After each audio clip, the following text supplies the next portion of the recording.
Uma alegria muito grande estarmos aqui reunidos mais uma vez para a palestra pública de domingo.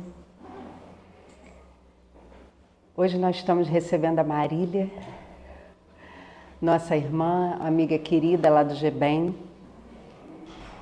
A Marília ela tem um jeito de comunicar a doutrina de uma forma tão única, tão leve, tão especial, né? Vamos aproveitar esse trabalho da nossa irmã. Vamos acalmar o nosso coração. Sejam todos muito bem-vindos, irmãos que estão chegando hoje pela primeira vez. É sempre uma alegria muito grande para nós receber irmãos que estão chegando pela primeira vez, os irmãos de sempre, de todo domingo da nossa família Geal. Robert, pode fazer a nossa prece, por favor.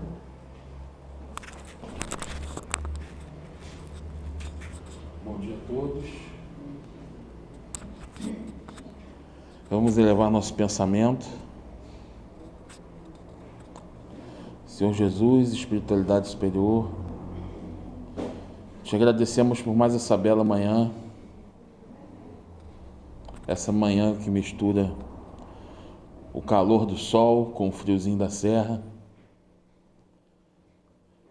Essa manhã que com certeza nossos corações estarão bem aquecidos para que nós possamos aproveitar todas as harmonias aqui presentes e todas as informações que nos serão passadas. Pai abençoado, ilumine a nossa palestrante, nossa porta-voz de hoje, Marília. Tenho certeza que todos os teus anjos estarão com ela, assim como toda a espiritualidade aqui estará presente, nos abençoando nesse momento. Te peço, Pai, pelas pessoas que não puderam vir, por aquelas que estão enfermas, por aquelas que estão em dificuldades. Que possamos irradiar nossa presença, nossa luz aqui nessa casa abençoada, para todas elas. Assim, peço à espiritualidade superior todo o apoio para iniciarmos mais essa reunião. Que assim seja.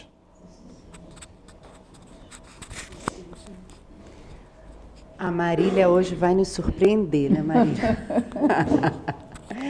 Eu acho que está todo mundo curioso. Olha o tema.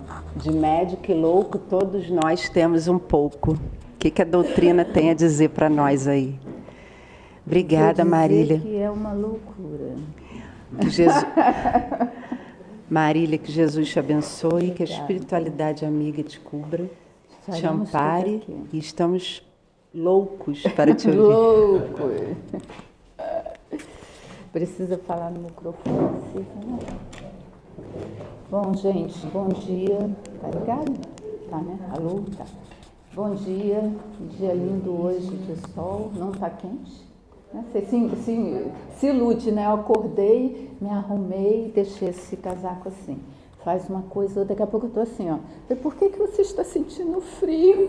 Porque você vê o sol, você imagina assim que não vai precisar de usar casaco. Mentira pura. Bom, de médico e louco, todos nós temos um pouco. Vocês já devem imaginar o conteúdo da conversa de hoje, qual vai ser. Então, eu vou começar assim. Vou contar para vocês, digamos, eu chego aqui e falo assim, gente, essa noite foi uma coisa, não consegui dormir, bati de um lado, bati do outro, e tem sido assim, ó, quase a semana inteira eu não consigo dormir, não sei mais o que fazer. E aí, o que vocês me falam? Sempre alguém fala alguma coisa. Né? Oi? Mas toma um negocinho. Todo mundo chega e fala assim, toma um remedinho. Olha, tem eu não sei nome de remédio não, anotei aqui, tá? Que sempre falam, sempre ouço falar nesse, quer ver? Toma alprazolam. Não tem isso? Eu sempre ouço falar nesse remédio. Toma alprazolam. Ainda fazem assim, ó. toma só a metade, não toma um inteiro não. Não é assim? Toma só a metade, porque aí você vai dormir tranquila. Então é um outro aqui, diazepam. Tudo tarja preta, gente, não é? Tarja preta. Tem um que não precisa de receita, passiflorine. Viu aí, ó? Aí eu falo, não, mas precisa de receita. Vai chegar, não, toma como é? Passiflorine, que não precisa de receita. Mas não é assim? Ai, gente, olha, uma dor no estômago, toda vez que eu como, não sei mais, eu vou ter que ir no médico. Não, toma. Eu achei, anotei aqui. Omeprazol, não é? Sempre receitado omeprazol. Toma omeprazol que vai acabar com isso, você vai ficar boa. Então, assim, de médico a gente tem muito, né? Eu sou péssima. Se alguém chegar, estou sentindo não sei o quê, eu falo, vai no médico. O máximo que eu sei receitar é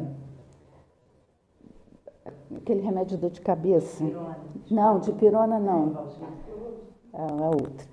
Que uma amiga minha que é médica uma vez me mandou tomar, e aí ela ainda falou, toma 2 que para enxaqueca. Vai passar na hora. Não, é um outro nome, gente. Oi? Não, daqui a pouco Neosaldina. Aí uma vez uma enxaqueca que quando eu tinha era de enjoo, sabe? Aquela enxaqueca que você... Aí ela era médica e falou assim, Marília, toma aqui a Neosaldina. Me deu 2, eu falei, mas 2, toma 2 que não vai dar 10 minutos, vai estar boa. Aí dá certo. É a única coisa que eu sei receitar. O resto, minha filha vai falar, estou com dor. Eu falei, Bruna, o que eu estou? Eu falei, não sei. Vamos para o médico? Não quero ir. Eu falei, então tá bom, então você vai ficar sem nada, porque eu não sei o que dá. Mas enfim, então, de médico, todo mundo tem um pouquinho. Sempre alguém tem uma receitinha, uma indicação de um remédio. E aí a gente vai entrar na outra parte, de médico e louco, todos nós temos um pouco. E todos nós também temos um certo desequilíbrio. E aí, na pesquisa aqui das nossas loucuras, como é que é aqui? Aqui?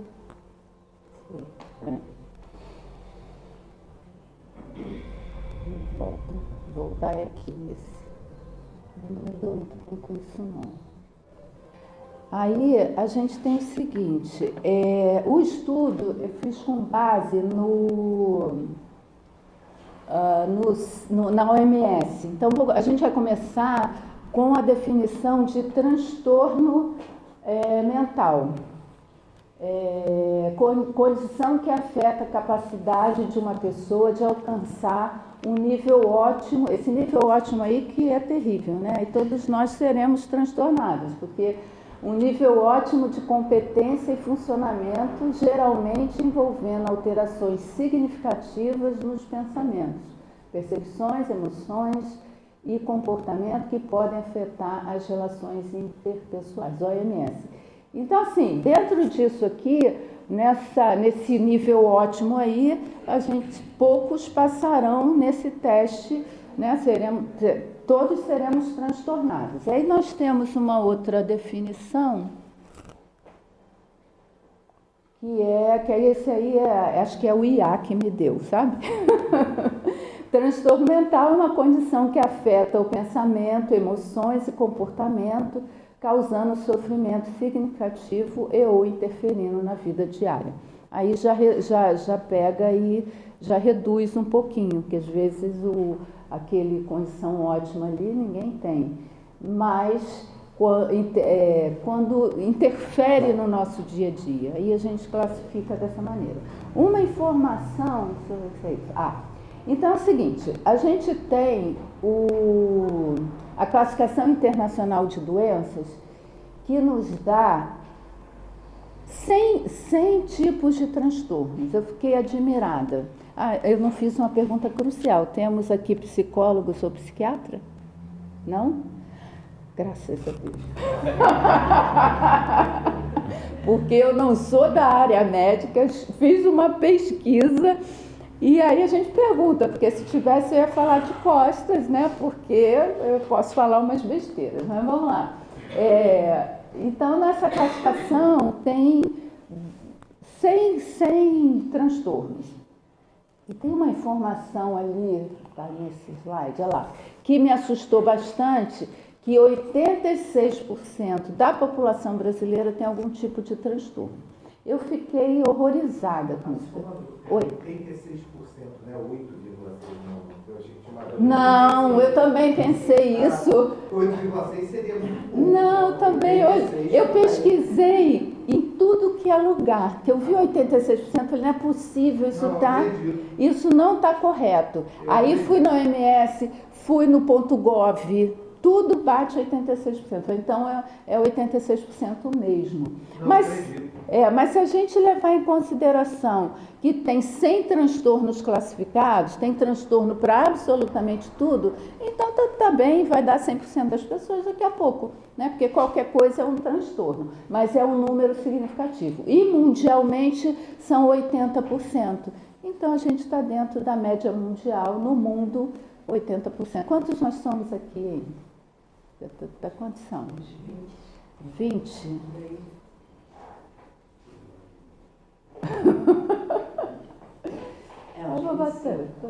Vou botar 20 para me facilitar. 4 vezes 8, 32.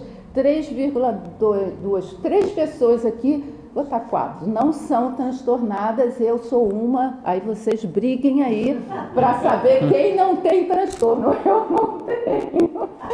É só para a gente ver o universo, né? Daqui a gente vai tirar aí 4, 5 pessoas que não teriam transtorno dentro desse percentual. Eu sou uma, tá? Uma vaga é minha. Então a gente tem essa informação. E tem uma outra classificação que é DSM, que é Diagnóstico Estatístico de Transtornos Mentais, que na verdade a sigla é em inglês. Que também faz uma classificação dessas doenças. Elas tem várias formas de classificar, né? Tem transtorno psicótico, tem neurótico, tem... E aí eu destaquei aqui, eu acho que antes dos transtornos, a gente tem... Isso aqui eu trouxe só para ilustrar. Nós temos afastamento por saúde mental, 2014 a 2024. Aí vim aqui numa linha, chegou a pandemia, caiu. Mas caiu por quê? Porque as pessoas não eram atendidas para essa situação, que a prioridade era o Covid. Tinha lá algum atendimento, mas não muito. E aí depois da pandemia, o crescimento foi geométrico, né? Cresceu muito.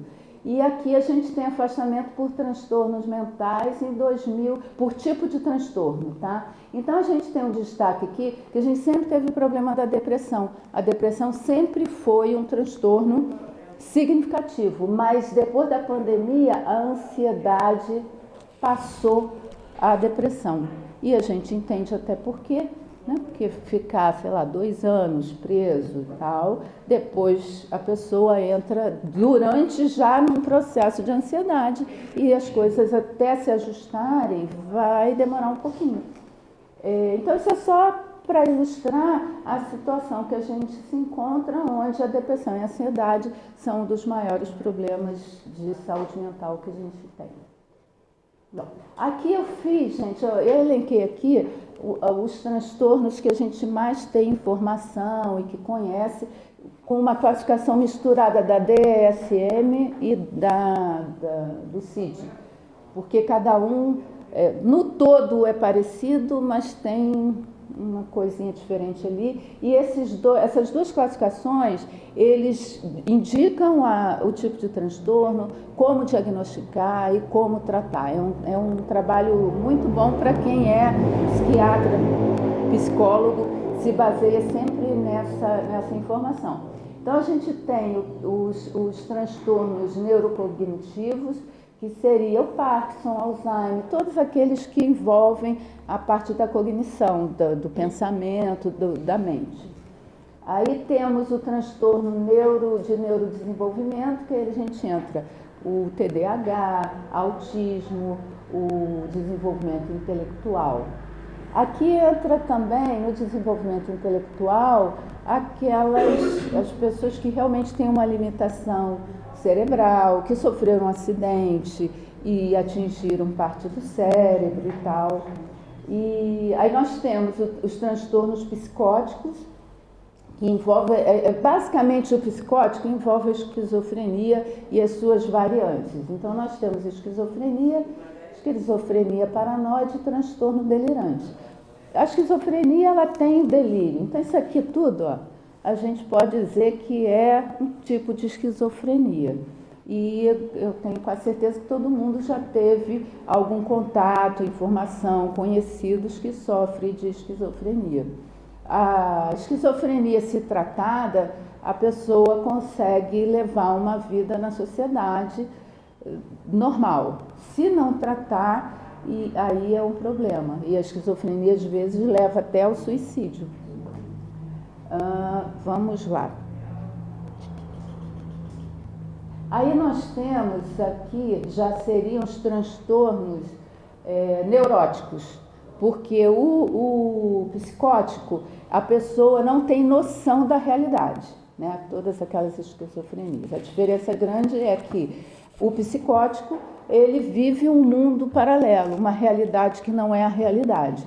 O paranoico inclui todos os outros transtornos, ele não perde a noção da realidade, mas entra em algumas situações complicadas. Então nós temos o de personalidade, o esquizoide. Esse aqui é interessante, que é o transtorno de personalidade antissocial, que antigamente era classificado como psicopata.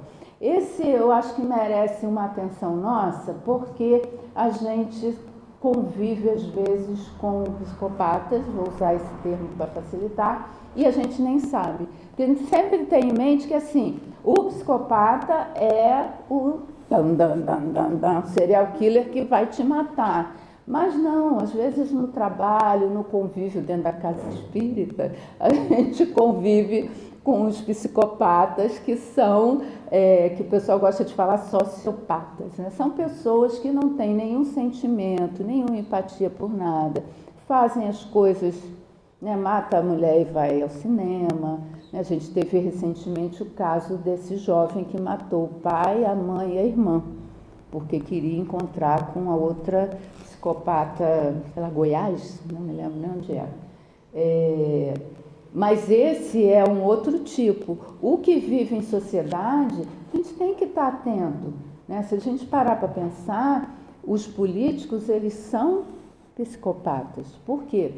Eles desviam dinheiro, eles matam pessoas indiretamente, né, com esse desvio de dinheiro, normal, rindo, achando aquilo natural. Isso é um comportamento psicopático, é um perfil psicopático, né? Então, a gente, se parar para prestar atenção, a gente identifica várias pessoas com esse perfil, né? Não é porque tem gradação, assim como o autismo tem gradação, a psicopatia também tem gradação. Aí temos o borderline, que a gente também tem conhecimento, né? Que é aquela pessoa que vive no limite. Ela estoura com facilidade, ela agride e daqui a pouco está numa convivência, é amável, é tranquilo. O borderline parece muito com bipolar, né? Mas a grande diferença do borderline é a agressividade, né? A forma como ele reage diante de coisas bobas, né? Eu estou aqui muito bem e tal, feliz, dou uma topada e machuco o meu dedo, o mundo acabou. Eu vou chutar a estante, vou derrubar a estante que eu bati o dedo, vou xingar. Isso é mais ou menos o borderline. Ele não tem um limite para os sentimentos, para a expressão do que sente. O bipolar, o ansioso evitativo é aquele que não gosta muito de estar em grupo. Então ele vem aqui, não vou nem falar que senta lá fora, senão ele vai achar que eu estou dizendo que ele é ansioso evitativo. Mas é aquela pessoa que quando está em grupo, ela está sentadinha isolada. Se ela puder não ir a nenhum encontro social, ela não vai. O bipolar, ele é aquela pessoa que tem picos de euforia e picos de depressão, que é um pouquinho diferente do borderline. Mas também a gente tem conhecimento de pessoas que possuem esse tipo de transtorno. Esse daqui eu acho mais bacaninha. Transtorno obsessivo compulsivo. Qual seria a diferença entre toque e mania? Quem quer falar? Toque, vocês sabem, né? Transtorno obsessivo compulsivo, tem aquela, ali tem uma lista, ó. Pessoa que tem tique. O tique não é nem mania, né? Nenhum processo ele é mania. O acumulador, ele tem toque. Que arranca fio de cabelo. Isso eu nunca conheci ninguém que ficasse tirando fio de cabelo, não. E os que se cortam. Mas no dia a dia, o que seria um toque, o que seria mania? Por exemplo, eu vou falar aqui e aí eu vou falar e eu tenho que colocar esse negócio aqui, ó, desse jeito. Se tiver assim, eu não vou nem conseguir falar. Eu tenho que botar assim. Fala aí alguém uma mania que tem, pra gente saber se é toque ou é mania. Gente, vamos falar. Ninguém tem uma mania? O que seria uma mania? O que seria um toque? Eu não vou explicar. Se vocês não me falarem, eu não vou explicar. Oi? Guardar fósforo usado de novo dentro da caixa de fósforo. É uma mania. Mas quando essa mania viraria toque? Quando causar sofrimento. Quando sofrer com isso. Isso. Quando você não conseguir fazer nada se o palito não estiver na caixa. Né? Eu tenho mania eu durmo com um copo d'água na cabeceira. Não acordo de noite para beber água em momento nenhum. Mas se não tiver o copo, eu também durmo. Isso é uma mania. Agora, se a partir do momento que não tiver o copo d'água, eu não conseguir dormir, não vou dormir enquanto não for buscar o copo d'água, aí já é toque. Então, o limite do toque da mania é esse. Você tem mania de acordar, tomar café e só escovar o dente depois. Agora, eu posso acordar, escovar o dente e tomar o café. Então, quando você vive bem, não causa nenhum constrangimento, nenhum sofrimento com aquela sua mania, é mania. Agora, aquilo virou uma compulsão, né? Tem gente que fecha a porta, tá. Não sai de casa antes ou vai dormir. A Bruna, eu combato. Ela tem mania para mim. Eu já falei, olha, eu vou te internar, vou te dar um remedinho. Porque ela, antes de dormir, ela vai olhar se todas as portas estão fechadas. Eu falei, garota, deixa isso de lado. Eu peguei o Uber, sentei na frente. Não gosto muito de sentar atrás. Aí ela mandou a mensagem, mãe, olha, o Uber é para sentar atrás. Blá, blá, blá. Eu falei para ela assim, onde está escrito que eu não posso sentar na frente? Ainda não vi a resposta. Né? Gente, eu posso sentar onde eu quiser, tá certo que ela é muito jovem e tal. E o que acontece aqui? Por que é muito difícil de ser diagnosticado e tratado? Porque se confunde com a depressão. Então, a pessoa, na distimia, ela perde a vontade das coisas, fica triste. Aí vai no médico, diz o que está sentindo, o médico medica para a depressão. Só que a depressão são episódios. A pessoa tem um episódio maior, um episódio menor, mas não é constante. A distimia seria constante, mas o diagnóstico é difícil. Porque ele toma o remédio para a distimia é praticamente o mesmo da depressão, só que a distimia tem que ter o acompanhamento psicológico e psicoterapêutico, né? Porque, e eu imagino, não tive oportunidade de conversar com nenhum médico, que o remédio deve ter um diferencial para a depressão. Então é um distúrbio difícil de ser tratado, porque quem sofre não vai dizer, doutor, eu estou sempre assim, eu sou uma pessoa negativa, eu sou uma pessoa para baixo, eu não consigo vencer isso. Não, o médico vai chegar, vai ouvir e vai, não, você tem depressão. Pá. Aí a pessoa dá uma melhoradinha, mas continua com o mesmo perfil. Aí parece que a personalidade da pessoa é uma pessoa para baixo, uma pessoa negativa. Bora lá, ó vida, céus, ó azar. Bom, aí agora a gente vai entrar na nossa seara. Até ali eu pesquisei bastante. Não sei se falei besteira, tá gravando, né? Ai, meu Deus. Aí, alguém vai ver e vai falar assim, nossa, como é que essa mulher está falando tanta besteira? devia se informar melhor. Mas eu tentei, eu fiz o meu melhor nessa área médica. Vamos lá agora, na área que a gente consegue entender mais um pouquinho. Vamos lá, o que tem por trás de todos esses transtornos, não só esses, como de todas as doenças? Eu botei ali, é uma questão genética? Ó, vocês estão muito mudos, hein? Eu vou eleger alguém aqui, o Robert vai vir aqui para continuar falando. É uma questão genética, os transtornos, as doenças? O que vocês acham? Sim, não. Sim, não. Oi? Também. Teve uma época aí que teve a Angelina Jolie, né, resolveu lá, não sei por que cargas d'água, fazer um mapeamento genético e viu que tinha marcadores para câncer de mama e arrancou as mamas todas fora. A mãe teve câncer de mama. A mãe teve e ela fez o exame e tal. Isso significa dizer que ela não vai ter mais câncer de mama? Não.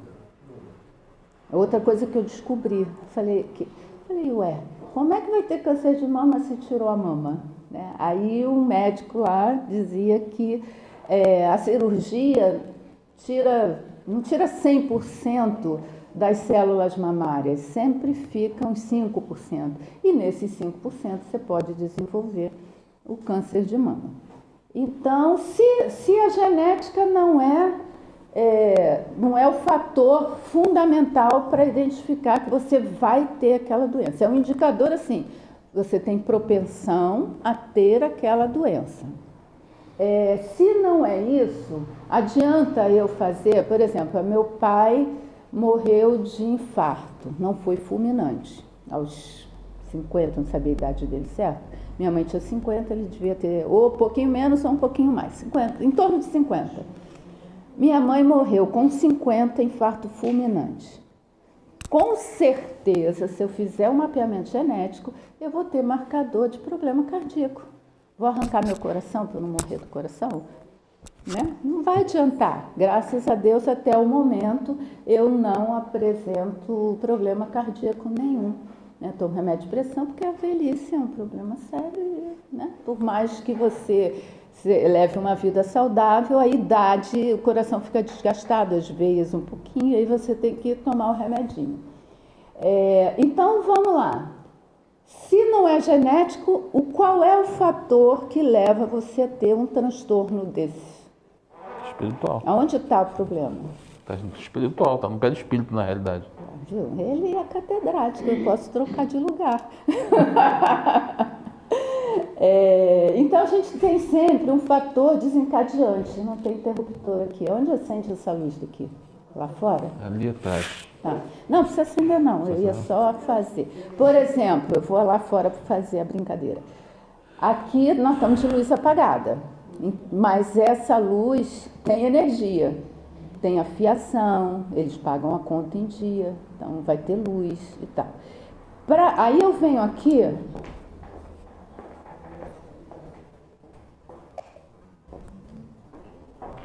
não pagar a conta, acender a cincha daqui. Eu fui ali, acendi o interruptor, a lâmpada acendeu. Então, o que acontece? O fio, a energia fornecida pela Enel seria o genético. Tenho tudo para ter luz. Mas aí, para a luz acender, tem que ter um interruptor, tem que ter o gatilho.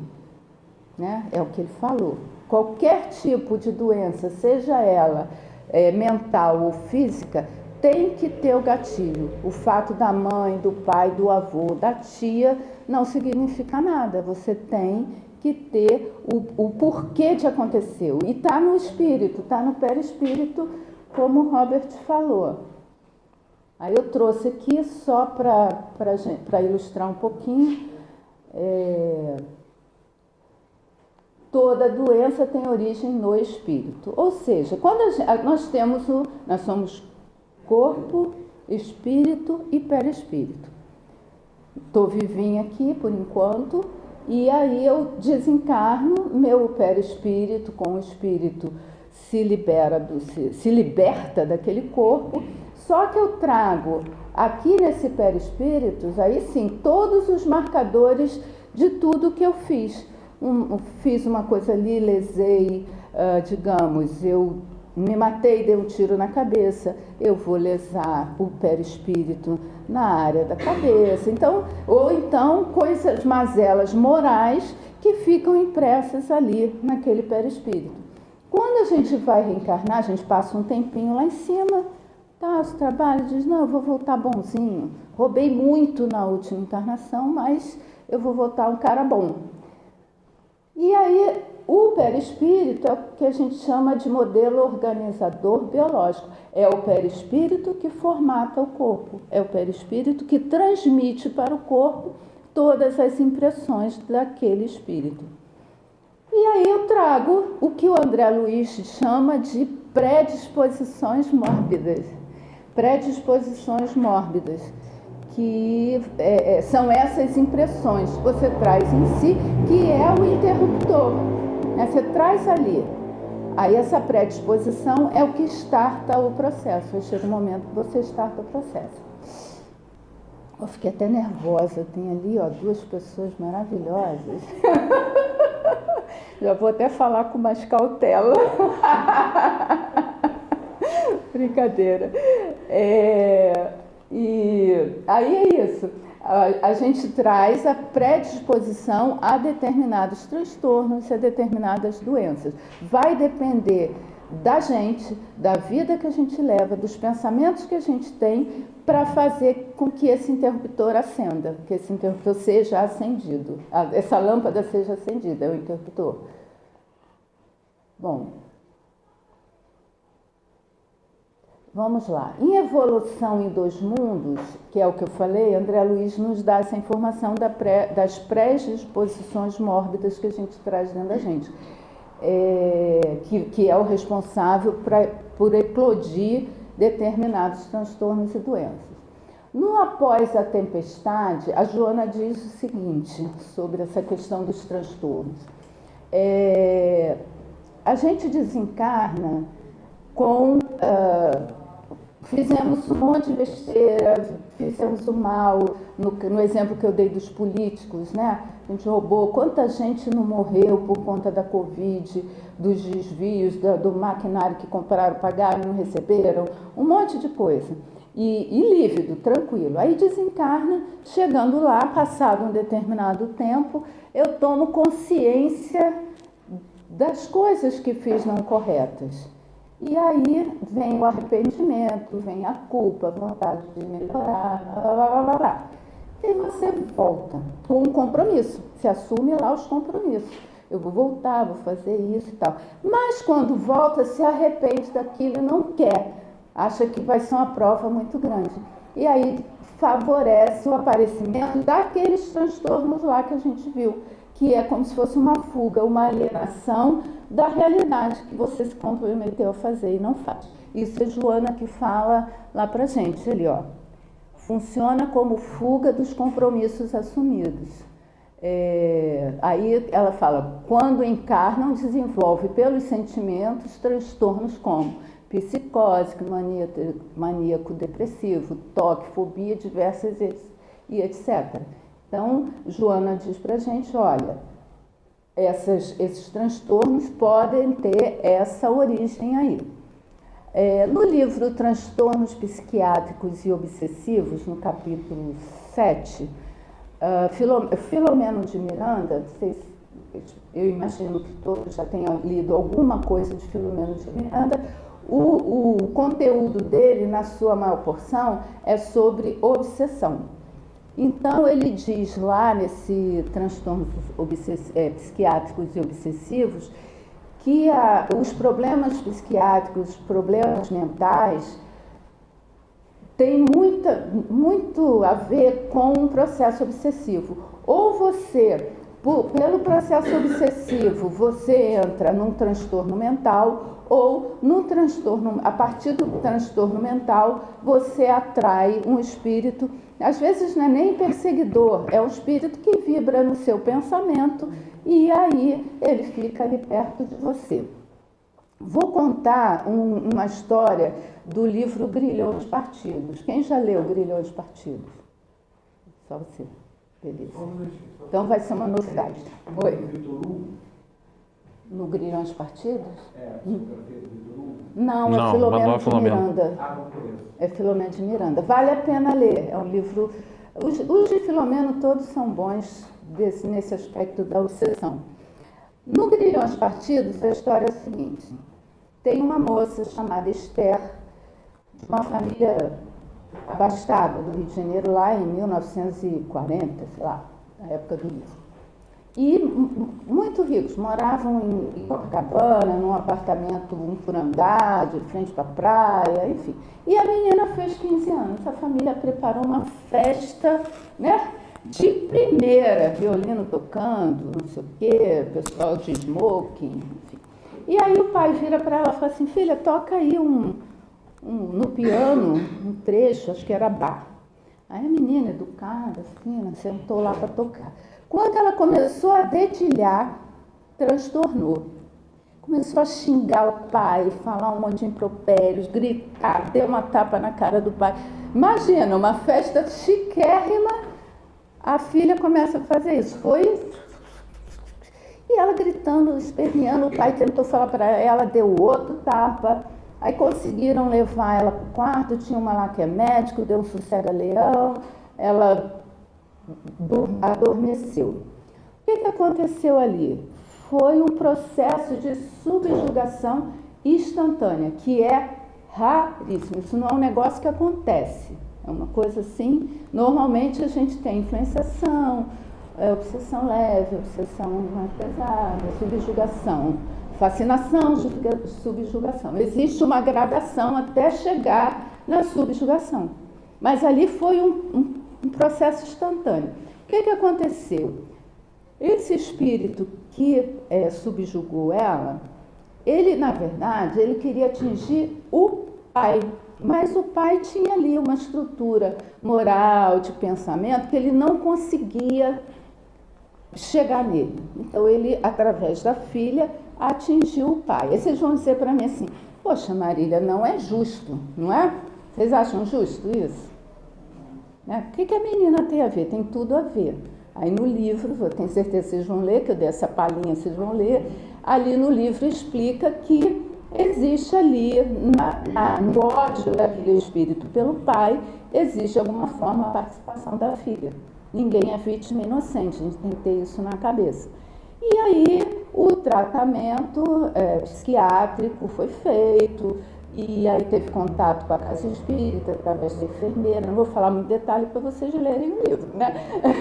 E aí houve um tratamento. Por que eu estou falando isso? Porque, depois eu vou falar do mundo maior.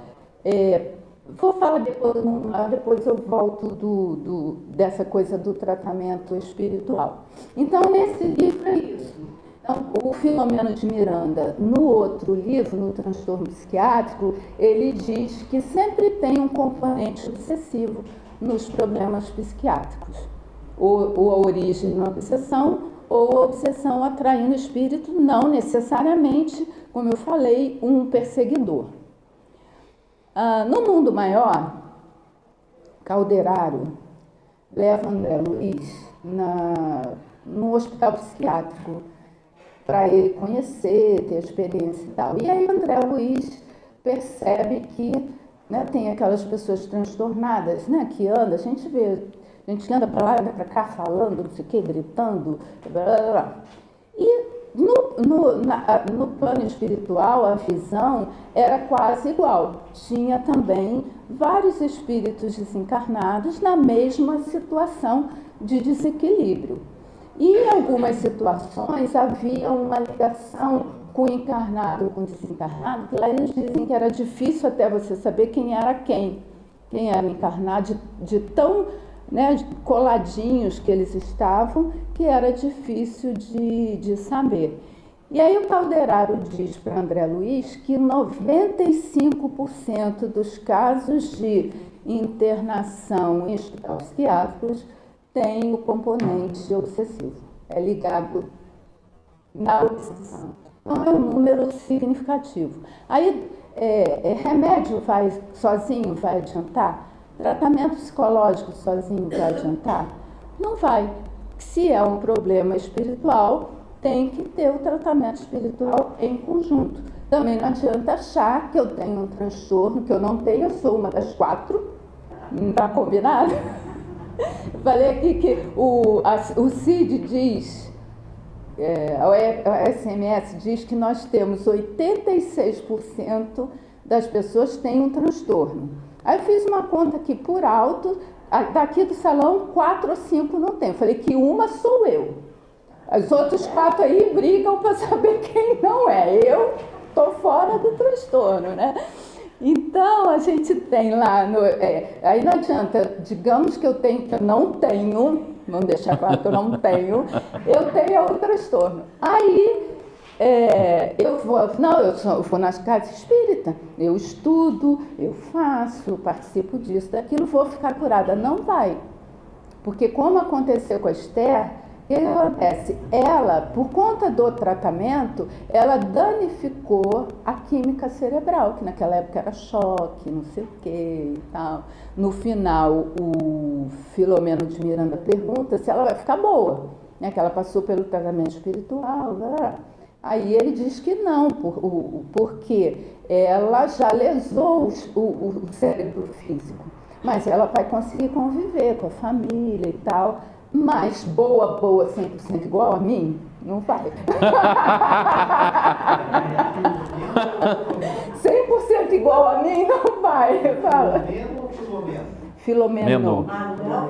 Manuel Filomeno de Miranda. Então, não vai, mas ela vai voltar a conviver com a família, enfim.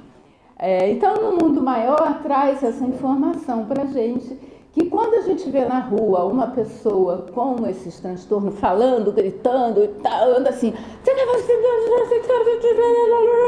é o quê? Tem ali, ele não está falando sozinho, gente, ele está falando, tem alguém ali falando com ele, né? E é uma pena, né? Porque podia estar com tratamento, enfim. Deixa eu ver o que eu venho aqui, que eu vou falar do tratamento. Esse aqui. Não vou nem falar da depressão, não. Então, assim, como eu falei, a gente tem, se existe o componente espiritual associado aos transtornos, tem também nas outras doenças, né? Por exemplo, a depressão. Que horas são? Já está quase na hora, né? Não, pode falar tudo aí que tem que falar. Tá não, bom. tem muita coisa, eu vou pular uns negocinhos aqui. Está muito interessante, por favor. Por exemplo, a depressão também a grande parte das pessoas que sofrem da depressão, ela tem um acompanhamento espiritual.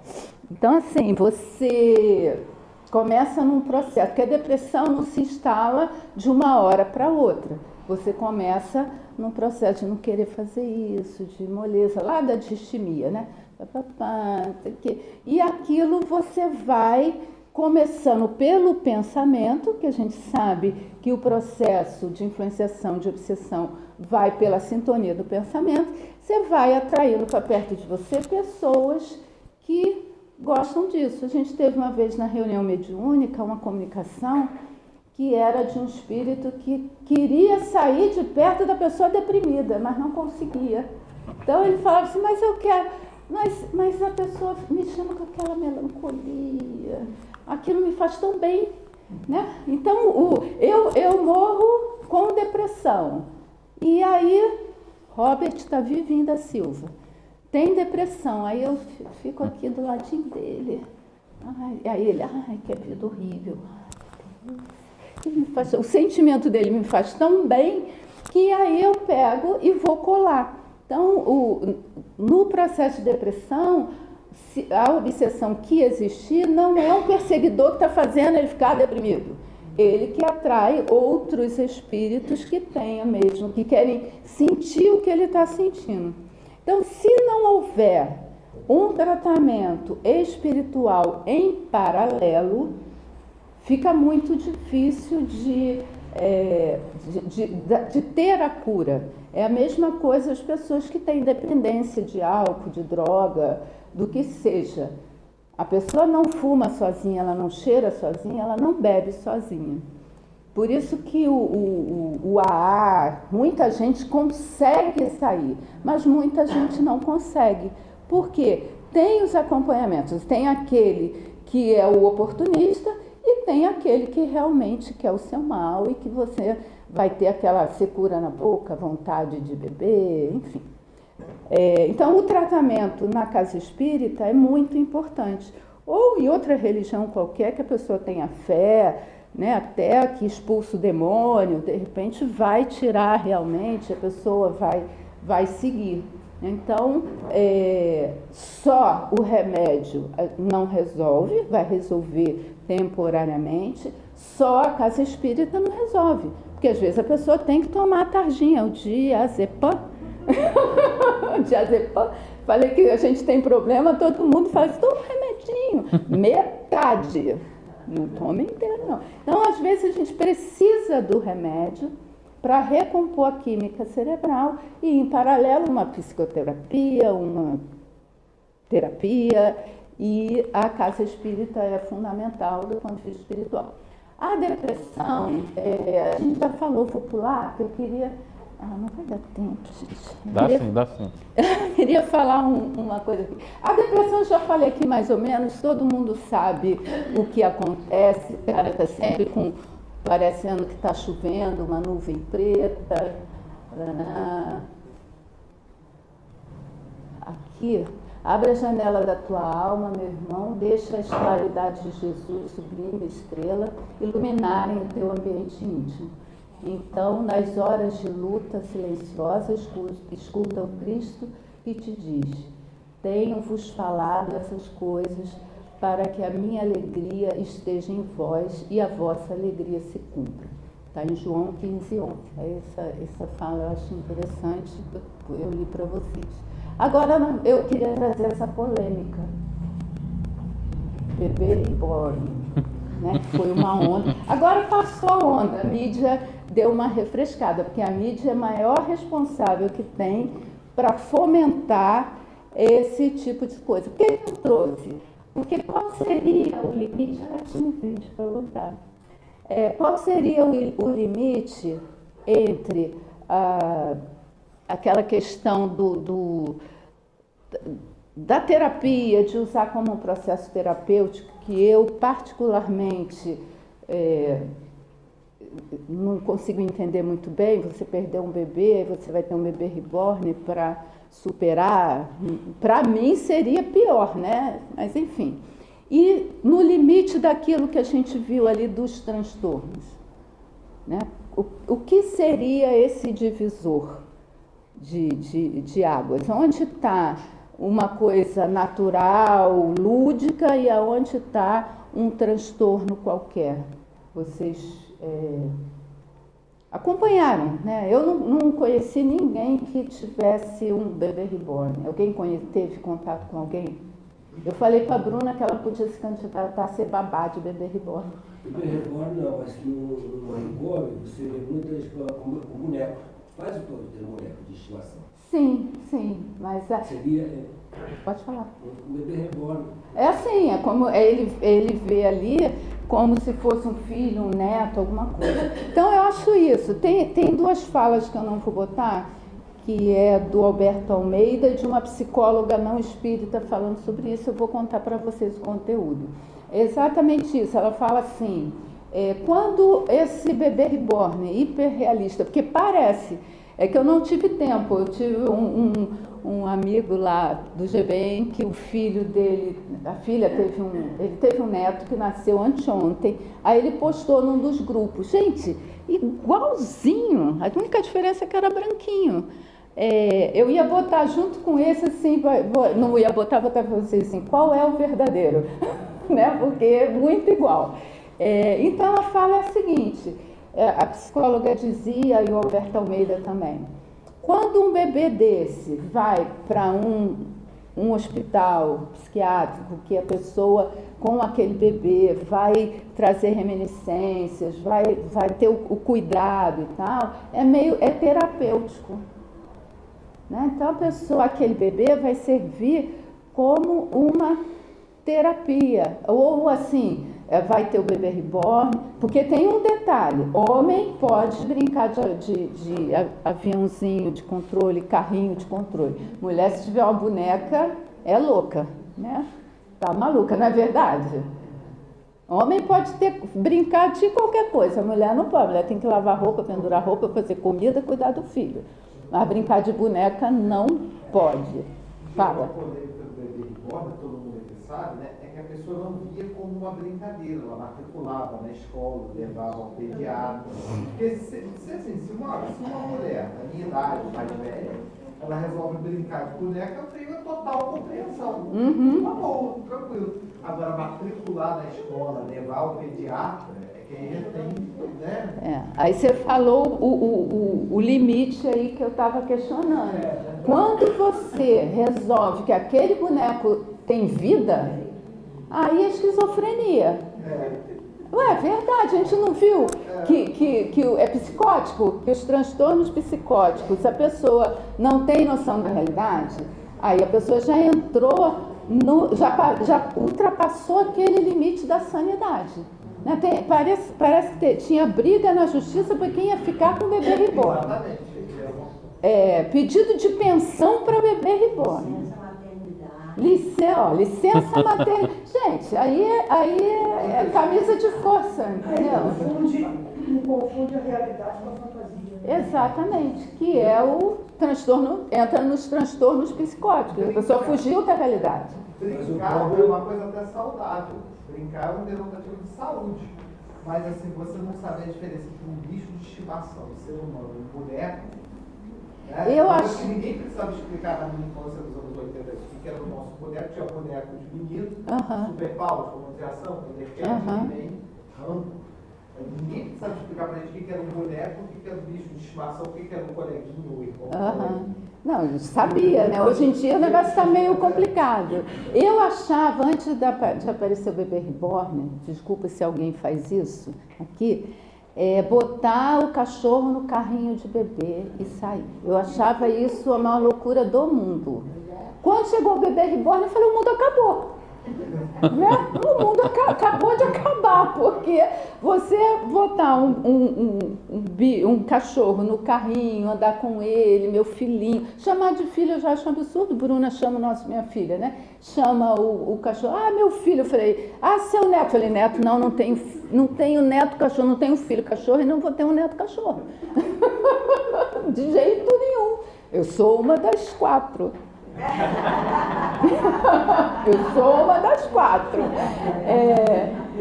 Então, assim, se isso para mim era uma loucura, o bebê reborn passou e muito do que seria uma coisa dentro do limite da normalidade, que normal nenhum de nós é. Na verdade, eu diria que todos estamos, seria 100% da população, de fato sofre de algum transtorno. Deixa eu ver se tem mais alguma coisa. Eu trouxe o bebê reborn só para a gente dar uma alegrada no dia.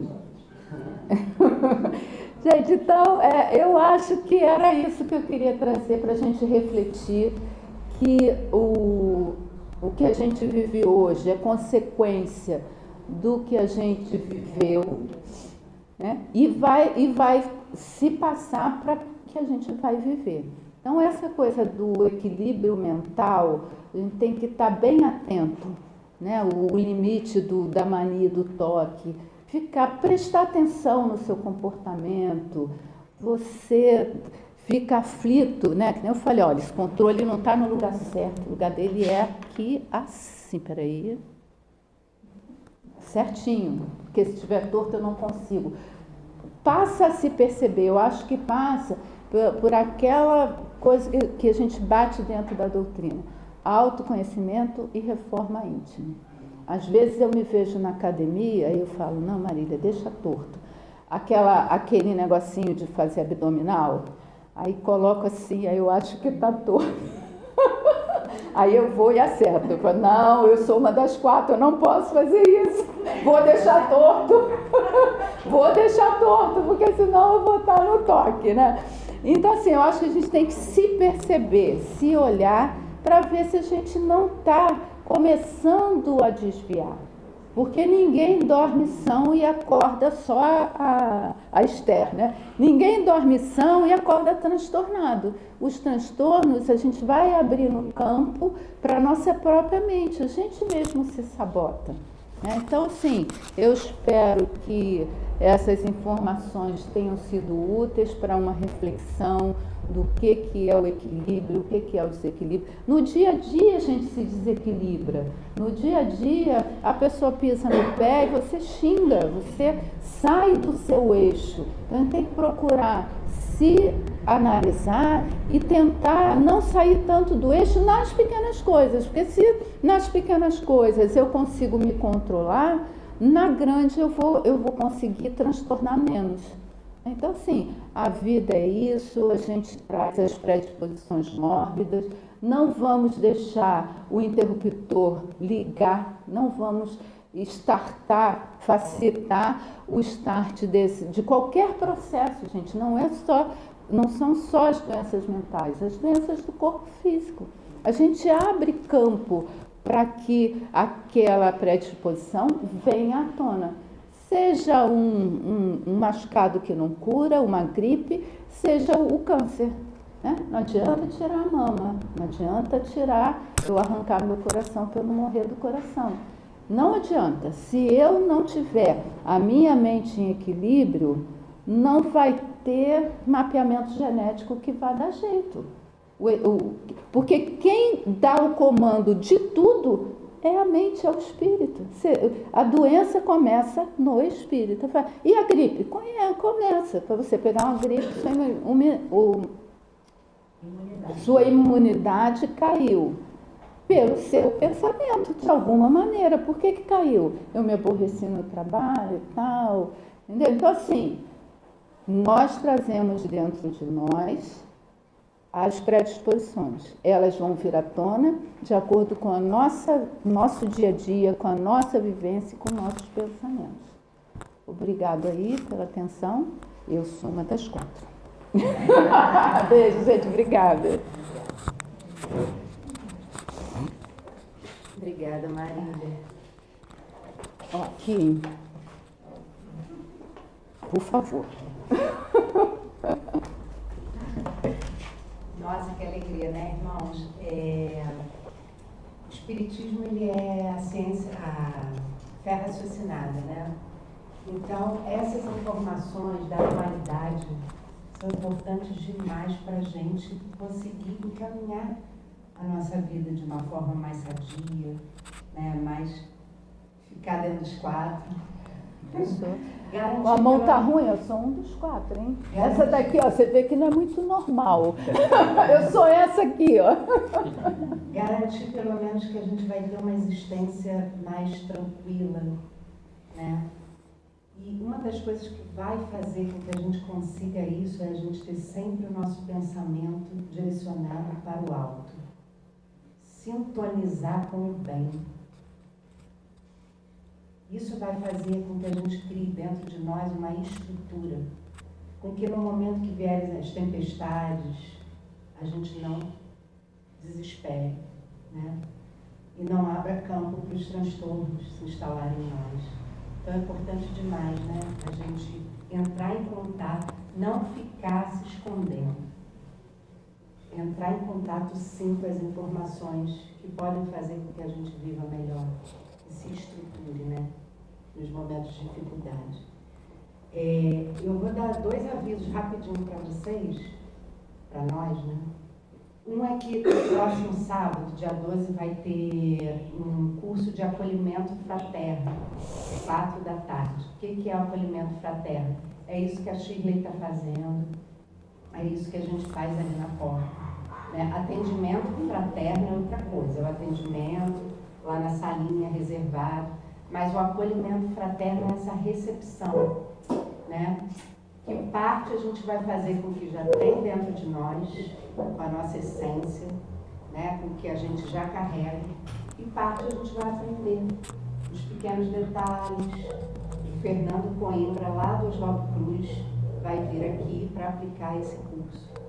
Então, mesmo que a gente não vá trabalhar agora, né? Nem tenha vontade, o desejo, mas a gente sempre aprende, até para a nossa vida, né? Como a gente lidar melhor com o outro, como a gente ser mais tranquilo, a gente ser mais receptivo.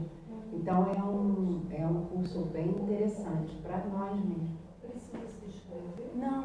Pode chegar no Vai ser de 16 às 19 horas, tá? No próximo sábado, dia 12. E um outro recado que eu vou dar rapidinho, Terceiro Seu, ele Marília está por dentro também, né, da venda dos convites da Festa Julina, do Terceiro Seu. Não estou por dentro não, já ouvi falar. O Seu é o Conselho Espírita Unificado de Petrópolis e São José do Vale do Rio Preto. Então ele trata de todas as casas de Petrópolis e São José. Tá? E o caixa do Terceiro Seu está muito baixo, muito baixo. E o Terceiro Seu, ele faz o quê? Ele ajuda as casas espíritas, ele traz palestrantes de outras cidades para vir aqui fazer seminários e tem que custear essa passagem, essa estadia. Então tem vários custos, né? E aí a gente, na última reunião, percebeu o que a gente pode fazer para levantar um pouco o caixa. E aí a gente está promovendo uma festa julina, que vai acontecer dia 27 de julho, no último domingo, lá na UMEP. E aí, para a gente já, sempre tem os irmãos que gostam de colaborar, independente de qualquer coisa, né? Então, para a gente já tentar fazer uma arrecadação para poder manter os custos, a gente está vendendo, que seria um combo, que dá direito a um caldo, a uma canjica e um cachorro-quente a R$26. Então, a gente está fazendo essa venda, cada casa espírita recebeu uma quantidade de tickets, né? Nós começamos aqui na sexta-feira a venda, graças a Deus conseguimos vender, mas eu ainda tenho tickets aqui. Como eu vou participar do passe, eu vou deixar com a Sandra, tá, Sandra, por favor? Aí quem for pagar no Pix pode passar para o Geal, porque nós vamos somar tudo, se Deus quiser a gente vai vender tudo, e vamos transferir para eles, tá bom? Mas é realmente uma colaboração, é importante demais esse movimento, né? Porque a Casa Espírita, o Espiritismo não é só a casa, mas é um movimento, é uma teia, né? Todo mundo colaborando uns com os outros, tá bom? Quem não puder colaborar não tem problema, não fiquem chateados, não fiquem nada. Um colaborando com o que pode, o outro colabora e assim a gente vai fazer. Tá bom, irmãos? Então, muito obrigada, Marília. Volte sempre. É uma alegria muito grande estarmos aqui hoje, nessa manhã. Quantos trabalhos aconteceram aqui enquanto estava tendo a palestra? Irmãos que vieram aqui solicitar uma ajuda e que a gente fica muito feliz em poder ajudar. Quantas pessoas novas estão chegando, trazendo as suas experiências, as suas necessidades. Então é uma alegria muito grande para a gente participar de tudo isso, né? Então vamos orar, agradecer a Jesus por estarmos aqui nesse momento, unidos, recebendo essa bênção da espiritualidade dessa casa, que sempre nos abraça, nos acolhe, nos dá trabalho, nos ensina. O Geal, ele é um celeiro de tudo isso, de ensino espírita, de trabalho, de convivência. Então vamos agradecer a Jesus por termos a oportunidade de estarmos aqui nesse momento e que a gente tenha se reabastecido com toda essa energia de luz para começarmos essa nossa semana. Obrigado, Senhor, por essa alegria de estarmos aqui unidos. Obrigado pela tua luz que transbordou aqui nesse momento, pelos ensinos, pelos aprendizados. Obrigada, que assim seja. Irmãos, agora a gente vai ter o passe, tá bom? Na salinha ali de trás.